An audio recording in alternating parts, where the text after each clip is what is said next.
పెట్టుకొని కూడా బెంగాల్లో బీజేపీ వాళ్ళు ముందుకెళ్తారు అన్నట్టుగా కూడా వినిపిస్తోంది ఆయనను చూపిస్తూ ఎన్నికలకి. ఇవన్నీ రాజకీయ పక్షాలు రాజకీయం చేయకపోతే ఏం చేస్తే చెప్పండి. వాళ్ళేమి సన్యాసులు మఠాలు కాదని ఒకసారి వాళ్ళు బీజేపీ నాయకుడు ఉంటుందంటారా అక్కడ? రాజకీయం ఉంటుంది, రాజకీయ కోణం లేకుండా అసలు మనం ఇంపాసిబుల్, రాజకీయాలు నడవు. కానీ నేను చేసే రాజకీయాన్ని ప్రజలు ఎంతవరకు యాక్సెప్ట్ చేస్తారని దాని మీద ఉంటుంది. నేను బొమ్మ పెట్టుకుని వెళ్తానండి, వెళ్ళినంత మాత్రం నా అంతరంగాన్ని గ్రహించిన ప్రజలు కూడా ఉంటారు కదా. ఎందుకు వస్తున్నాడు ఉన్నటువంటి ఈ బొమ్మ పట్టుకుని, ఇతను ఎందుకు వస్తున్నాడు శ్రీనివాసరావు సడన్గా బొమ్మ పట్టుకుని. కాబట్టి ఇది నేను మొట్టమొదటి చెబుతున్నట్టుగా ఇది ఒక ఉపకరణంలాగా పనికొస్తుంది, కానీ ఉపయోగం ఉంటుందని అయితే నేను చెప్పను. ఖచ్చితంగా కొంత అడ్వాంటేజ్ తీసుకోవడానికి ప్రయత్నం చేస్తారు, కానీ అదేదో ఇక వీళ్ళని నమ్మేసి గుడ్డిగా ఓహో మన ప్రణబ్ ముఖర్జీ గారికి భారతరత్న ఇచ్చారు కనుక మా అందరం జిందాబాద్ అనుకుంటూ వెనకాల నడుస్తారనుకోవటం అది అత్యాశ అవుతుంది. అది కాదు. ఒకటి మామూలు సాధారణమైన కంటితో రాజకీయ పొరలు గిర్రలు లేకుండా చూసేవాళ్ళకి ఒక మంచి వ్యక్తికి భారతరత్న ఇచ్చాడు మోడీ గారు, మంచివాడు గొప్పవాడు చాలా గుర్తించాడు, ఆయనకి స్వపరభేదాలు లేవు, కాంగ్రెస్ పార్టీ అయిన వాడు గుర్తించి ఇచ్చాడు, ఇట్లా ఆలోచిస్తారు. కాస్త రాజకీయ కోణం ఉన్నవాళ్ళేమో దాంట్లో నుంచి రాజకీయంతో ఆలోచిస్తారు, ముడిపెట్టి మాట్లాడతారు. కాబట్టి ఇది రెండు రకాలు ఉంటాయి, ప్రజలు రెండు రకాలుగా ఆలోచిస్తారు. ఎట్ ది సేమ్ టైం ఎవరన్నా వాళ్ళ జేబులో నుంచి 10 రూపాయలు తీసేవాడికన్నా ఇవ్వాలంటే దీంట్లో మనకేమిటి ఇవ్వటం వల్ల అని ఆలోచించే ఈ రోజుల్లో భారతరత్న లాంటి ఒక పెద్ద పురస్కారాన్ని, అత్యున్నత పురస్కారాన్ని ఎవరికన్నా ఇస్తున్నట్టు, అందులో ప్రత్యర్థి కాంగ్రెస్ పార్టీకి ఇంకోటి వాళ్ళకి వీళ్ళకి కాదు ఇస్తున్నప్పుడు, అటువంటప్పుడు భావజాలంతో నిమిత్తం లేని హజారికాకి ఇచ్చారు కదా. అసలు బీజేపీ భావజాలానికి ఆయన భూపేన్ హజారికా భావజాలానికి ఏమైనా సంబంధం ఉందా? ఆయనంతా మన టైప్ ప్రజా కవి అంటారు చూసారా, ఆ టైప్లో ఉండే. కాబట్టి సెలక్షన్ వరకు తీసినప్పుడు ఎత్తి చూపెట్టడానికి వీళ్ళని సెలక్షన్ చేశారు. సరే, నానాజీ గారు అంటే అది ఆయనది వాళ్ళ మనిషి, అంటే రాష్ట్రాల ప్రయోజనాలు దృష్టిలో పెట్టుకుని ఇచ్చారని అంటున్నారు కదా. అసోంలో అది నేను అదేది రాజకీయ కోణం, దానివల్ల ఏంటి నేను రాజకీయ కోణంతో ఇచ్చానని అనుకుందాం, కానీ ప్రజలు ఆ రాజకీయ కోణంతో ఓహో ఇవ్వగానే అయిపోయిందని చెప్పి వాళ్ళు జేజేలు పలకలంటున్నాను. నేను చెప్పేది అది, మీరు మీ ప్రయత్నం మీరు చేయొచ్చు, మీ ప్రయత్నం రాజకీయంగా ఇది పనికొస్తుందని చెప్పి చేసినా ఇంత గుడ్డిగా ప్రజలు ఉన్నటువంటి మనకి ఇచ్చాడు కాబట్టి జిందాబాదులు కొడతారు అనుకోవటం చాలా భ్రమది, అది జరగదు. వీడు ఆశించి ఉండొచ్చు ప్రజల దగ్గర నుంచి ఈ రకమైన పాజిటివ్ రెస్పాన్స్ వస్తుందని చెప్పి అనుకొని ఇచ్చి ఉండొచ్చేమో, కానీ ప్రజలు అలా పూర్తిగా అనుకుంటారా? ప్రణబ్ ముఖర్జీకి ఇచ్చినంత మాత్రాన బీజేపీని జనం ఆదరించేస్తారు బెంగాల్లో అని చెప్పి అనుకుంటాం.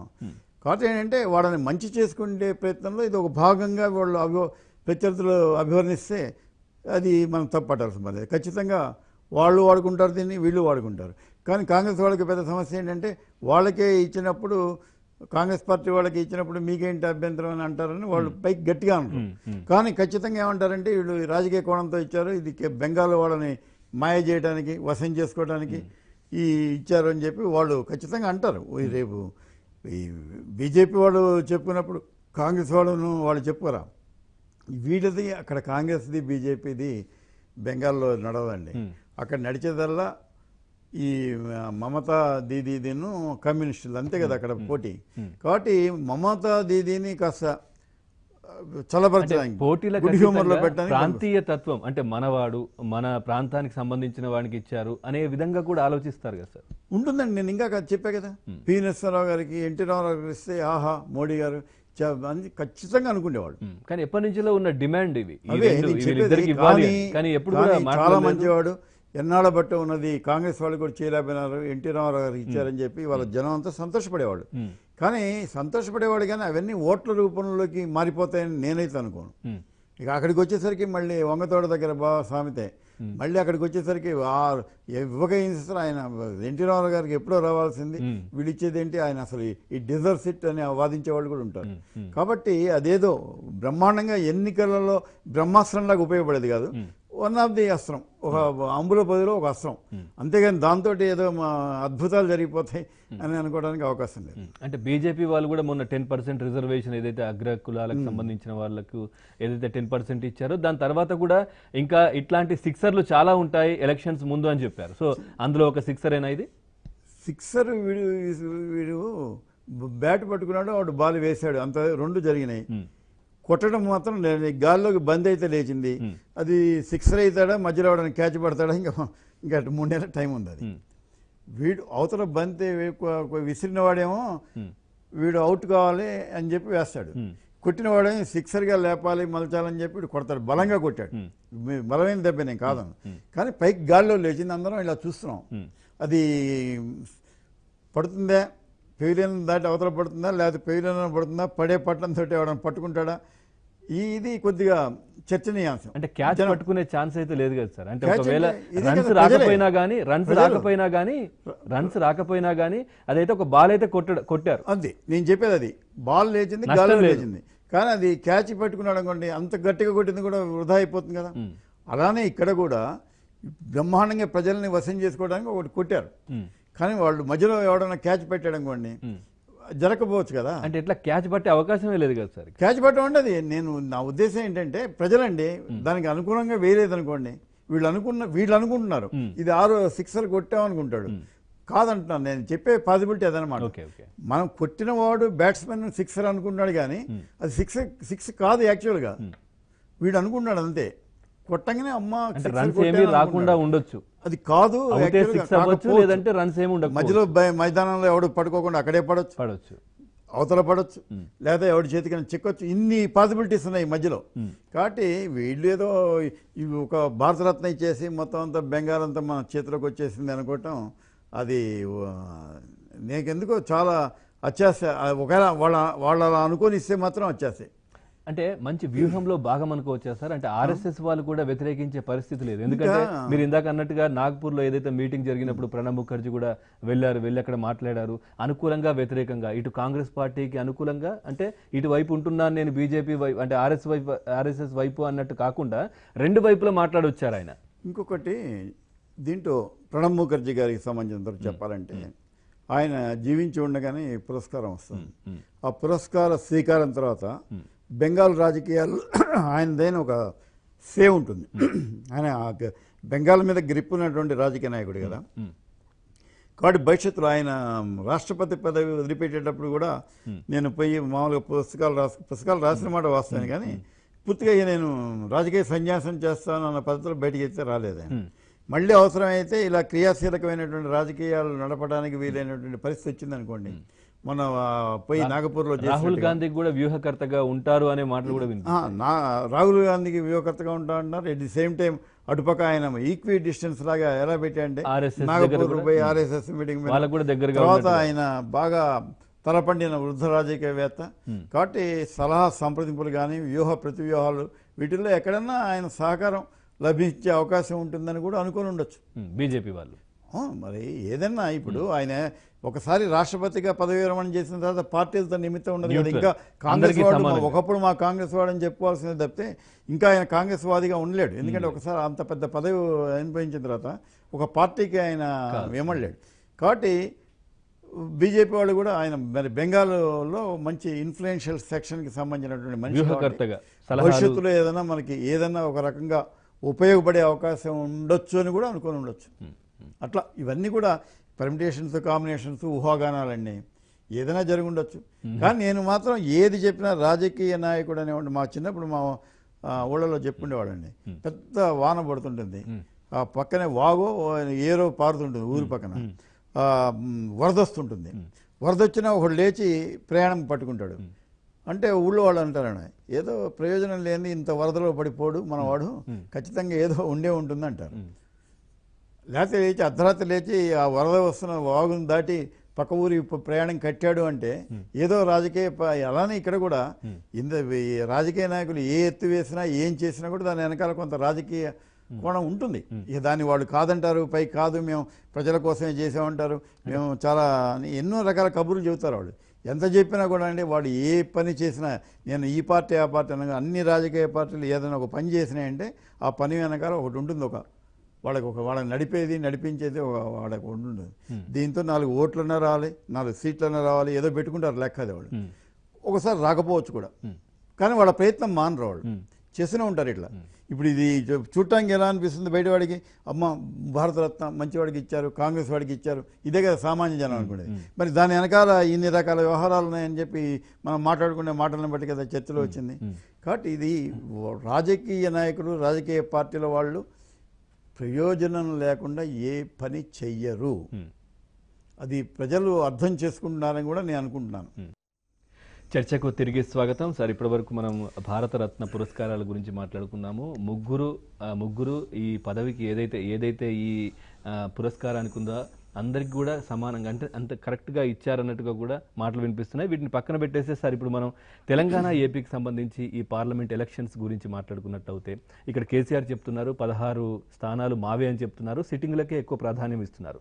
సో ఏపీకి సంబంధించినటువంటి 25 స్థానాలు గెలిస్తేనే కేంద్రంలో చక్రం తిప్పగలుగుతాం, మనకు కావాల్సినటువంటి ప్రత్యేక హోదాను కూడా సాధించుకోగలుగుతాం అంటున్నారు. సో ఎట్లా ఉండబోతోంది? ఇప్పుడు ఎలా ఉంటుందంటే ఎవరైనా ఒక ప్రకటన చేయడానికి ముందు కొంత ట్రాక్ రికార్డు అంటారు చూసారా. ఇప్పుడు చంద్రబాబు నాయుడు గారి విషయంలో ఏం చెబుతారు, 2014లో ఆయన మంచి బ్రహ్మాండమైన పరిపాలనా అధ్యక్షుడు, విడిపోయిన రాష్ట్రానికి ఈయనే దిక్కు అని చెప్పి కదా ఓట్లు వేస్తారని చెబుతారు కదా, అదొక ట్రాక్ రికార్డు అన్నమాట. అలానే ఇక్కడ కేసీఆర్ గారికి ఒక ట్రాక్ రికార్డు ఉంది. మన అసెంబ్లీ ఎలక్షన్లో 100 అన్నాడు, జనం అందరూ బిత్తరపోయినారు, ఎంతమంది సర్వేలు చేశారు, చివరికి ఏదో 1, 2, 3, 4 తక్కువ, కానీ మొత్తానికి ఆయన అనుకున్న ఫిగర్ సాధించాడు. 88 అదే ఊహాతీతం, తెచ్చుకునేదే ఊహాతీతం. ఆయన మాత్రం ఎవ్వరు లాస్ట్ మూమెంట్ అడిగినా కూడా ఎలక్షన్లు అయిపోయి పోలింగ్ ఎంత అయిపోయి ఇంకా కౌంటింగ్ 100 ఆయన 100 తగ్గలేదు ఎప్పుడు. చూడండి చెబుతున్నాను, అది ధీమా కావచ్చు, ఓవర్ కాన్ఫిడెన్స్ అనొచ్చు, మీరు ఏ పేరైనా పెట్టచ్చు, చెప్పాడు లేదా ఆయన. కాబట్టి ఇవాళ మళ్ళీ ఆయన 16 అంటాడు. ట్రాక్ రికార్డు ఉంది కదా, మన అసెంబ్లీలో చేసినప్పుడు ఈసారి కూడా చేస్తాడేమో అని ఒక నమ్మకం కుదురుతుంది. సరే 16 కాదు, కనీసం 15, 14 సాధిస్తాడు కదా, 16 అన్న కూడా అని చెప్పి ఈయన విషయంలో ఆ మార్జిన్ పెట్టి మనం వదిలేయాలి. ఎందుకంటే ఇక అంతకంటే గచ్చంది. అసలు నాకు అన్నిటికంటే ఆశ్చర్యకరం అండి, ఇంతంత పెద్ద పెద్ద సర్వే సంస్థలు ఉన్నాయి, ఇన్ని రాజకీయ పార్టీలు ఉన్నాయి, ప్రతి వాళ్ళు సర్వేలు చేస్తారు, అందరూ చేస్తారు, కానీ ఒక్క సీటు విషయంలో ఏకగ్రీవం మొత్తం త్రూఅవుట్ ఇండియా ఒక సీటు ఏకగ్రీవంగా ఇస్తున్నారండి. అది తెలంగాణలో ఒక సీటు, 17వ సీటు. అది ఇంతవరకు ఒక్క సర్వే వాళ్ళు కానీ వీళ్ళకు రాదు అని చెప్పిన వాడు నాకు ఇంతవరకు ఎవడు కనపడలేదు. అక్బర్ అసదుద్దీన్ అది మాట్లాడేవాళ్ళు కూడా ఇక్కడ తెలంగాణలో అధికార పార్టీ కూడా అది వదిలేసే మాట్లాడుతుంది. 16 అంటారు కానీ ఎప్పుడు 17 మావే అన్నారు, వీళ్ళు 16 అంటారు. అంటే అది ఏంటో విచిత్రం అనమాట.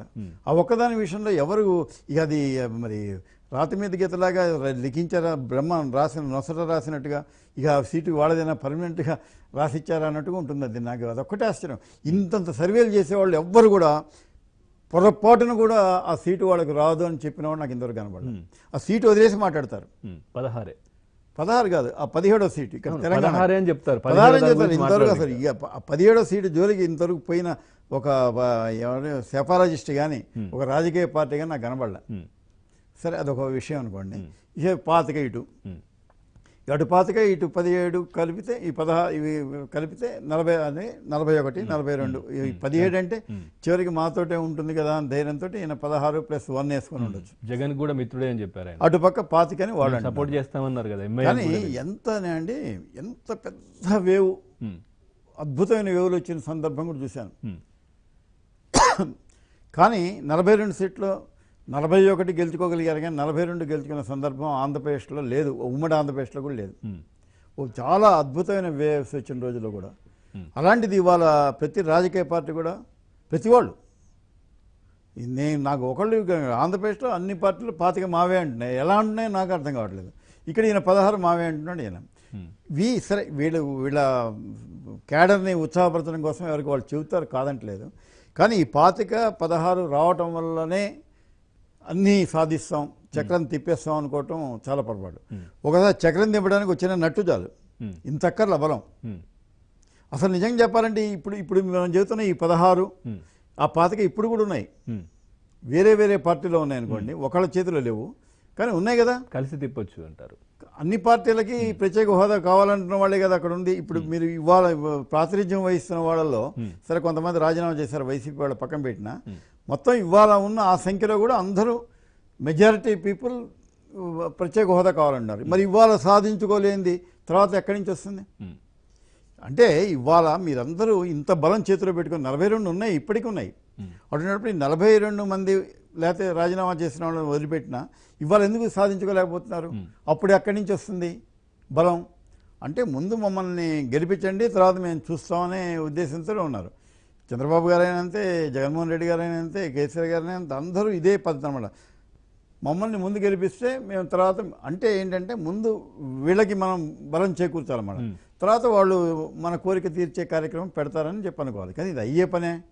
ఇవాళ సాధించలేనిది భవిష్యత్తులో చేస్తామని ఇవాళ కాంగ్రెస్ వాళ్ళు కూడా అదే అంటున్నారు. మేము అధికారంలో రాగానే మొట్టమొదటి సంతకం ఇదే అంటున్నారు. అంటే కేంద్రంలో కూడా హంగ్ ఏర్పడే పరిస్థితులు ఉన్నాయని చాలా మంది చెప్పారు. కాబట్టి చూడండి, మా అవసరం ఉంటుంది చాలా మాట్లాడుతున్నారు. ఇక్కడ కేసీఆర్ కూడా ఉప ప్రధాని అనేటటువంటి మాటలు చెబుతానండి. నిజంగా అటు మోడీకో ఇటు రాహుల్ గాంధీకో బ్రహ్మాండ మెజార్టీ వాళ్ళంతా వాళ్ళు గవర్నమెంట్ ఏర్పాటు చేయగలిగినటువంటి పరిస్థితి ఏర్పడితే వాళ్ళు అనుకున్నది చేయగలుగుతారు. అట్లా కాకుండా రేపు పొద్దున కనుక ఇదే కలగొర గంపు వచ్చింది అనుకోండి, ఒకడు ఆంధ్రప్రదేశ్కి ప్రత్యేక హోదా మొదటి సంతకం అనగానే కర్ణాటక వాళ్ళు ఆ పక్క వాళ్ళు ఇవ్వడానికి వీల్లేదంటారు. ఏమైపోతున్నది? అందుకనే ప్రజలు కూడా ఏదో ఒక పార్టీకి పట్టం కట్టడమే మంచిదని నేను అనుకుంటున్నాను. Right, thank you very much sir. ఈరోజు పేపర్లో వచ్చినటువంటి వార్తలకు సంబంధించి చాలా చక్కటి విశ్లేషణ అందించారు. Thank you.